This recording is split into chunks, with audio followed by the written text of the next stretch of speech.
Bonjour et bienvenue dans le podcast Haricots Verts, le podcast qui vous parle d'art, d'écologie et de verdure.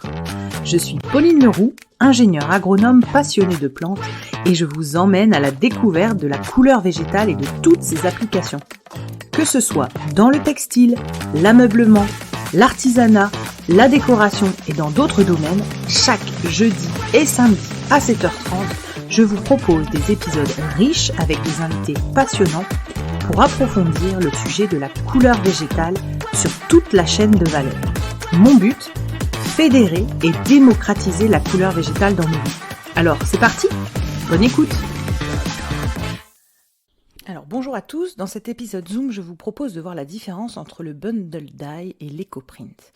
Alors, le bundle dyeing ou bundle dye, c'est une technique en fait pour imprimer les plantes, donc que ce soit les fleurs, les feuilles, les écorces, qu'en fait on va enrouler de manière vraiment serrée dans un morceau de tissu qui sera cuit à la vapeur pendant 1 heure à 1 heure et demie. Attention, rappel, les ustensiles qui servent à faire de la teinture végétale ne doivent pas servir en cuisine. Et en fait, les couleurs qui sont ainsi transférées sur le support, elles seront vives et lumineuses davantage si on utilise un tissu comme la soie. Elles sont peu résistantes à la lumière ou peu solides si la phase de mordançage du support n'a pas été faite avec précaution. Donc pour le bundle dye, la préparation de la fibre, comme pour la teinture, est impératif. Alors la différence avec l'éco-print, donc l'éco-print c'est on peut dire une technique d'impression végétale. Là le but de l'éco-print c'est d'avoir des empreintes de feuilles, avoir les contours. Donc en fait l'idée c'est de les transférer sur la fibre. Il y a plein de techniques qui existent. Si vous écoutez l'épisode 16 de Besté Bonnart, vous allez voir qu'elle a je pense 13 techniques différentes, mais la plus connue en fait nécessite l'utilisation du sulfate ou de l'acétate de fer pour bien fixer les tanins présents dans les plantes à la fibre.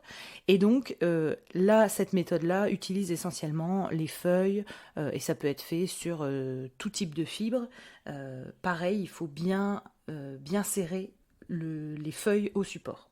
Donc quelles sont les plantes ou fleurs utilisables en bundle dye et en éco-print? Donc on parle vraiment là des fleurs. On a tout ce qui est fleurs de pensée, les pétales de rose, les cosmos sulfureux. On peut utiliser aussi les coréopsis entiers ou juste les pétales, les soucis, les cosmos, les scabieuses Black Knight. Celles-ci, elles sont très foncées, très denses et très sombres. Les fleurs de carotte sauvage, les rudbeckia, tout ce qui est tagette, œillet d'Inde, rose d'Inde, etc. Donc soit, le conseil c'est plutôt de les d'émietter les pétales pour qu'il y ait plus de contact. Tout ce qui est marguerite du Cap, la camomille, les pétales du tournesol, les coquelicots, tout ce qui est rose trémière, surtout les foncés, et on a aussi tout ce qui est les gerbera pourpres, la tanésie, le mimosa quand c'est la période, les fleurs de géranium vivace, mais aussi les fleurs de chair qu'on peut garder avec la tige si elle est assez fine, et aussi tout ce qui est fleurs d'aubépine. Voilà en quelques idées de fleurs. Alors sur les feuilles, quelques idées rapidement. On a donc toute la famille des érables qui ont des feuilles magnifiques et bien découpées.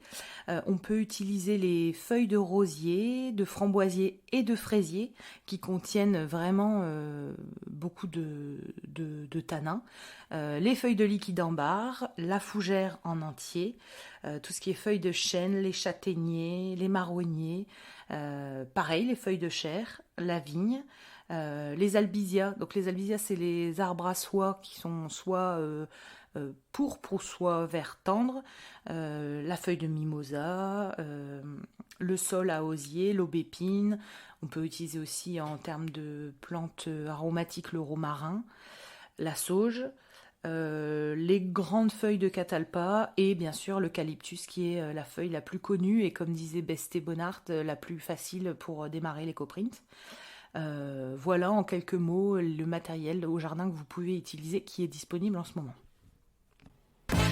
Je vous invite à aller consulter les autres épisodes Zoom ou les épisodes avec les invités et aller sur la page Instagram Arecovert, ARTECOVERT, pour y retrouver et deviner les futurs invités du podcast, mais notamment retrouver des sources écrites de tout ce que nous abordons dans les épisodes Zoom.